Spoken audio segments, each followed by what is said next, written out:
Hi friends, welcome back. எல்லோரும் எப்படி இருக்கீங்க? இன்றைக்கி நான் வந்து 1 kg வெயிட் வர பேக்கரி ஸ்டைல் ஒரு சாக்லேட் ட்ரஃபிள் கேக் எப்படி பண்ணுறதுன்னு காமிக்க போகிறேன். டீட்டெயில்டாக வந்து எல்லா டவுட்ஸுமே இந்த வீடியோவில் நான் வந்து கிளியர் பண்ண போகிறேன். இந்த வீடியோ வந்து எடுத்துகிட்டு இருக்கும்போது என்னோடய கேக் வந்து கீழே விழுந்துருச்சு. அந்த கேக்கை நான் எப்படி வந்து சரி பண்ணேன் அப்படிங்கிறதையும் இந்த வீடியோவில் காமிச்சிருக்கேன். இப்போ வாங்க வீடியோக்குள்ளே போகலாம். 1 kg வெயிட் வர bakery style chocolate truffle cake வந்து ஆர்டர் இருந்தது. அதுக்காக நான் ஃபஸ்ட்டு சாக்லேட் கனாஷ் வந்து ரெடி பண்ணிகிட்ருக்கேன். 1/2 கப் அளவுக்கு டார்க் சாக்லேட்டில் ஒரு 1/4 கப்பு சூடான விப்பிங் க்ரீமும் ஒரு சின்ன பீஸ் பட்டரும் சேர்த்து இதை வந்து நான் மிக்ஸ் பண்ணிக்க போகிறேன். அப்படி இல்லைன்னா நம்ம வந்து டபுள் பாயிலிங் மெத்தடில் கூட இதை மெல்ட் பண்ணி எடுத்துக்கலாம். இப்போ நம்ம சாக்லேட் கனாஷ் வந்து ரெடி ஆகிடுச்சு. அடுத்தது இந்த கேக்குக்கு தேவையான க்ரீம் வந்து ரெடி பண்ணிக்கலாம். நான் இங்கே 1/4 கப் அளவுக்கு விப்பிங் க்ரீம் எடுத்திருக்கேன். இந்த க்ரீமில் 2 டீஸ்பூன் அளவுக்கு சுகர் பவுடர் சேர்த்து பீட் பண்ண ஆரம்பிச்சிடலாம். க்ரீம் பீட் பண்ணுற வீடியோ வந்து நான் டீட்டெயில்டாக போட்டிருக்கேன். லிங்க் வந்து டிஸ்கிரிப்ஷனில் கொடுக்குறேன்.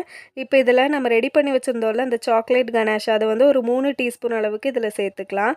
சாக்லேட் கனாஷை சேர்த்ததுக்கப்புறம் நம்ம எவ்வளோ சேர்த்தாலும் அந்த கலர் வந்து நமக்கு கரெக்டாக கிடைக்காது. அதுக்காக ஒரு சின்ன ட்ரிக்கும் நான் வந்து இதில் ஃபாலோ பண்ணியிருக்கேன். அதுவும் நான் உங்களுக்கு சொல்கிறேன்.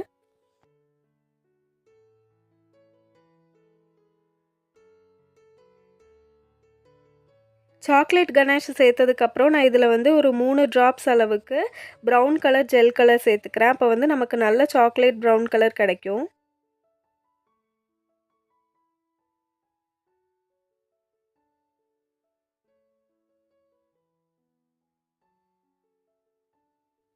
இப்போ பாருங்கள், நம்ம சாக்லேட் கனாஷ் வந்து கம்மியாக தான் ஆட் பண்ணியிருக்கோம். ஆனால் க்ரீம் வந்து நல்ல ஒரு ப்ரௌன் கலர் கிடச்சிருக்கு. இந்த மாதிரி கண்டிப்பாக நீங்கள் வந்து சாக்லேட் ட்ரஃபிள் கேக்ஸ் எல்லாம் பண்ணும்போது ட்ரை பண்ணி பாருங்கள்.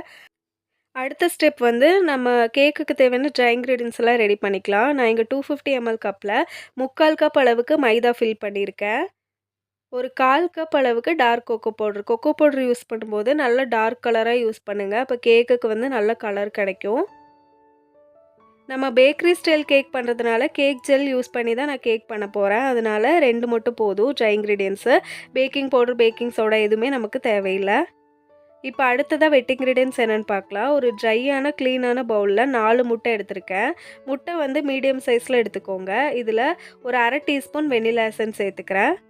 நான் இங்கே டைகரோட சாக்லேட் மிக்ஸ் வந்து ஒரு 4லேருந்து 5 ட்ராப்ஸ் அளவுக்கு சேர்த்துக்கிறேன்.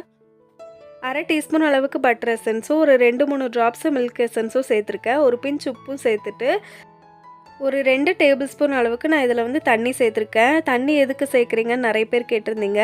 பேக்கரியிலலாம் கேக் ஜெல் நல்லா மிக்ஸ் ஆகிறதுக்காக, கேக் ஜெல் நல்லா கரையிறதுக்காக தண்ணி சேர்ப்பாங்க. இப்போ நான் இதில் வந்து 1 கப் அளவுக்கு பவுடர் சுகர் சேர்த்துக்கிறேன். இந்த பொடி பண்ண சர்க்கரை வந்து நல்லா மெல்ட் ஆகி வரணும். அது வரைக்கும் நம்ம வந்து பீட் பண்ணிக்கலாம்.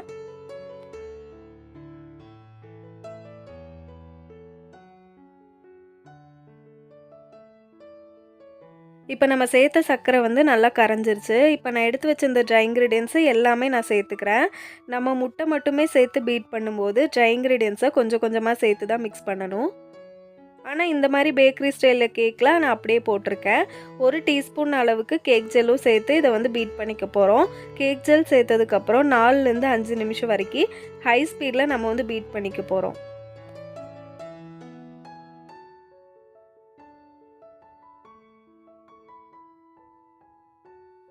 கேக் ஜெல் சேர்த்ததுக்கப்புறம் நம்ம பேட்டர் வந்து நல்லா பொங்கி வரும். அது வரைக்கும் நம்ம வந்து பீட் பண்ணிக்கலாம்.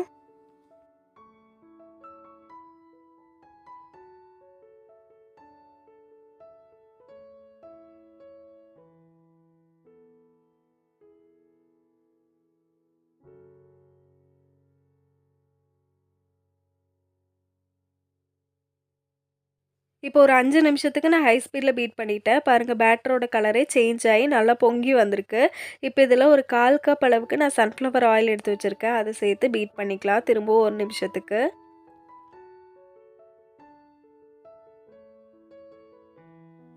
கேக் ஜெல் சேர்த்ததுக்கப்புறம் பேட்டரோட கலர் பாருங்கள், இந்த மாதிரி லைட் கலரில் இருக்கும்.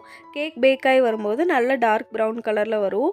இப்போ பேட்டர் ரெடி ஆனதுக்கப்புறம் இதை மிக்ஸ் பண்ணிவிட்டு நம்ம கேக் டின்னில் ஊற்றிக்கலாம். ஒரு சிஸ்டர் வந்து எந்த மாதிரி கேக்ஸ் நீங்கள் சேல் பண்ணுறீங்க அப்படின்னு கேட்டிருந்தாங்க. பேக்கரி ஸ்டைல் கேக் வேணும் அப்படின்னா நான் கேக் ஜெல் சேர்த்து கேக் பண்ணி கொடுப்பேன். அப்படி இல்லைன்னா ஹோம்மேட் கேக்ஸ் வேணும்னா ஹோம்மேட் கேக்ஸ் வந்து நான் பண்ணி கொடுக்குறேன். இப்போ இதை வந்து கேக் டின்ல ஊற்றிக்கலாம். 8 இன்ச் கேக் பேனில் ஊற்றிட்டு நல்லா டேப் பண்ணிக்கணும். அதுக்கப்புறம் தான் நம்ம வந்து பேக் பண்ணி எடுக்கணும். ஒரு பாத்திரத்தை 10 நிமிஷம் ப்ரீ ஹீட் பண்ணி வச்சுருந்தா அதுக்குள்ளே இறக்கி வச்சிடலாம். இப்போ அடுத்ததாக இந்த கேக்குக்கு தேவையான சுகர் சிரப் வந்து ரெடி பண்ணிக்கலாம். நான் இங்கே 1/2 கப்பு சர்க்கரையில் 1 கப் அளவுக்கு தண்ணி சேர்த்து இதை வந்து அடுப்பில் வச்சு லைட்டாக சூடு பண்ணிக்கலாம். சர்க்கரை எல்லாமே நல்லா கரைஞ்சாலே போதும். சூப்பரான சுகர் சிரப் வந்து ரெடி ஆகிடுச்சு. அடுத்ததாக கேக்கை பார்க்கலாம். ஒரு 3/4 மணி நேரத்துக்கு அப்புறம் கேக் வந்து சூப்பராக பேக்காக வந்திருக்கு. ஒரு குச்சி வச்சு குத்தி பார்த்தோம்னா ஒட்டாமல் வந்துச்சுன்னா கேக் பேக் ஆகிருக்குன்னு அர்த்தம். இப்போ இந்த கேக்கை வந்து 3 லேயராக கட் பண்ணிக்கலாம். கம்ப்ளீட்டாக கூல் ஆனதுக்கப்புறம் தான் நம்ம வந்து கட் பண்ணணும். அப்படி இல்லைன்னா கேக் வந்து பொடி பொடியான மாதிரி ஆகிடும்.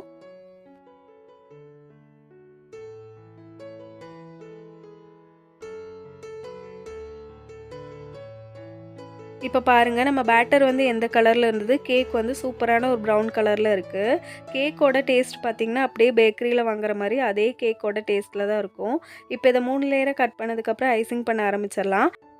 டர்ன் டேபிள் மேலே ஒரு கேக் போர்டு வச்சுருக்கேன். கொஞ்சமாக க்ரீம் தடவிட்டு ஃபஸ்ட் லேயர் கேக்கை வச்சுக்கலாம். ஃபஸ்ட்டு நம்ம மேலே கட் பண்ணோம்ல அந்த கேக்கை தான் நம்ம வந்து கீழே வைக்கணும். அதை வந்து சுகர் சிரப் வச்சு நல்லா வெட் பண்ணதுக்கப்புறம் க்ரீம் கொடுத்துக்கலாம். நார்மல் கேக்ஸை வெட் பண்ணுறதை விட இந்த சாக்லேட் கேக்கை வந்து அதிகமாக நம்ம வெட் பண்ணணும். அப்போ கட் பண்ணும்போது நல்லா மாய்ஸ்ட்டாக இருக்கும். அடுத்ததாக நம்ம ரெடி பண்ணி வச்சுருந்தோம்ல அந்த சாக்லேட் கனாஷை வந்து ஃபில்லிங்காக கொடுத்து ஸ்ப்ரெட் பண்ணிக்கிறேன். கொஞ்சமாக சாக்கோ சிப்பும் எடுத்து வச்சுருக்கேன், அதையும் போட்டுக்கிறேன். அடுத்த லேயர் கேக்கை வச்சு அதையும் சுகர் சிரப் வச்சு நல்லா வெட் பண்ணிவிட்டு க்ரீம் கொடுத்துக்கலாம். உள்ள ஃபில்லிங்காக சாக்கோ சிப்பும் சாக்லேட் கனாஷும் சேர்த்துக்கலாம். இதே மாதிரி நம்ம 3 லேயரையுமே ரெடி பண்ணிக்கலாம்.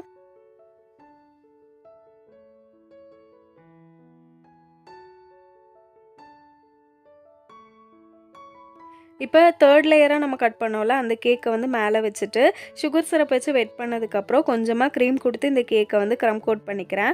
க்ரம் கோட் பண்ண கேக்கை ஒரு 10 நிமிஷம் ஃப்ரிட்ஜில் வச்சு செட் பண்ணதுக்கப்புறம் ஃபைனல் கோட்டிங் கொடுத்துக்கலாம்.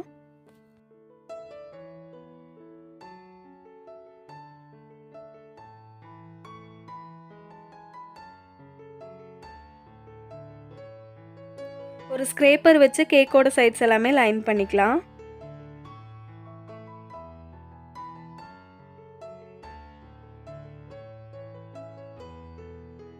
கேக்குக்கு ஃபைனல் கோட்டிங்லாம் கொடுத்ததுக்கப்புறம் ஒரு 1/2 மணி நேரம் ஃப்ரிட்ஜில் கண்டிப்பாக வைக்கணும்.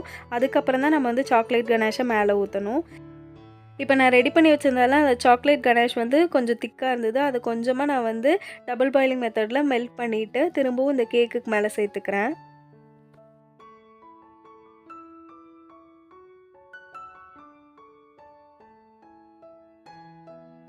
ஒரு ஐசிங் நைஃப் வச்சு கேக்குக்கு மேலே வந்து டிசைன் பண்ணிக்கலாம். சைட்ஸ் எல்லாமே நான் வந்து சாக்லேட் ட்ரிப்பிங் கொடுக்கலாம் அப்படின்னு நினச்சிட்டு இருந்தேன். கணேஷ் வந்து கொஞ்சம் திக்காக இருந்தனால என்னால் ட்ரிப்பிங் கொடுக்க முடியல. அதனால் நான் கேக்கை கொஞ்சமாக சரித்து பிடிச்சிட்டு ட்ரிப்பிங் கொடுக்கலான்னு நினச்சிட்டு இருந்தேன். அப்போ இந்த கேக் வந்து என் கையிலேருந்து அப்படியே கீழே விழுந்துருச்சு. நீங்கள் பாருங்கள், கண்டிப்பாக என்னோடய மிஸ்டேக்னால இந்த கேக் வந்து கீழே விழுந்துருச்சு. நல்ல வேளை ஒன்றுமே ஆகலை. இந்த கேக் ஏன் ஒன்றுமே ஆகலை அப்படின்னா, நான் கீழே வந்து க்ரீம் தடவிட்டு அந்த கேக்கோட ஃபஸ்ட் லேயரை வச்சுருந்தேன். அதுவும் இல்லாமல் கேக்கை வந்து ஒரு 1/2 மணி நேரம் ஃப்ரிட்ஜில் வச்சு நல்லா செட் பண்ணியிருந்தேன். அதனால் இந்த கேக்குக்கு வந்து அந்தளவுக்கு அடிப்படலை. ஆனாலும் ஒரு சைடு ஃபுல்லாக சரிஞ்ச மாதிரி ஆயிடுச்சு. அதுக்கப்புறமா எனக்கு என்ன பண்ணுறதுனே தெரியல. ஆர்டருக்கு வேறு டைம் ஆகிட்டே இருந்தது. அதுக்கப்புறமா நான் ஒரு பேலட் நைஃப் வச்சு சைடில் இருக்க கணேஷ் எல்லாமே ஸ்ப்ரெட் பண்ணிட்டேன். இந்த மாதிரி நம்ம கேக்கை வந்து அவசரமாக பண்ணிகிட்ருக்கும்போது நிறைய ப்ராப்ளம்ஸ் வந்து நமக்கு வரும். சில டைம் நம்ம கைப்பட்டு கேக் வந்து கீழே விழுகிறதுக்கு நிறைய சான்சஸ் இருக்குது. நிறைய அடிபடுறதுக்கு சான்சஸ் இருக்குது. அதெல்லாமே நம்ம வந்து தாண்டி கண்டிப்பாக வந்து தான் ஆகணும். இப்போ இந்த கேக் வந்து கீழே விழுந்திருந்தா என்னால் அடுத்த கேக் வந்து பண்ணுறதுக்கும் எனக்கு டைம் இல்லை. என்ன பண்ணுறதுன்னு தெரியல. கண்டிப்பாக நான் வந்து அப்படியே பிளாங்க் ஆகிட்டேன். நீங்கள் ஹோம் பேக்கராக இருக்கீங்க, பதட்டமாக ஒரு கேக் பண்ணுறீங்க அப்படின்னா கண்டிப்பாக உங்களுக்கும் இந்த மாதிரி மிஸ்டேக்ஸ் எல்லாம் வரும். அதெல்லாம் தாண்டி நம்ம கண்டிப்பாக வந்து தான் ஆகணும். எப்படி நம்ம அந்த கேக்கை திரும்பவும் ரெடி பண்ணுறது அப்படிங்கிறத ஃபஸ்ட்டு நம்ம வந்து யோசிக்கணும். இப்போ அடுத்ததாக இந்த கேக்குக்கு வந்து பார்டர் கொடுத்துட்டேன். மேலே வந்து ஃப்ளவர் டிசைன் கொஞ்சமாக கொடுத்துட்டு சுகர் பால்ஸ் வச்சு டெக்கரேட் பண்ணிட்டேன்.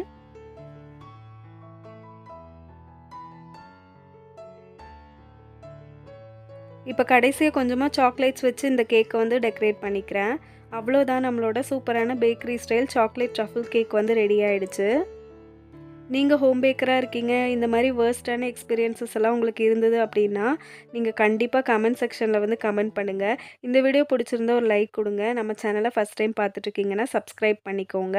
பக்கத்துல இருக்க பெல் ஐகான பிரஸ் பண்ணிக்கோங்க. Thank you.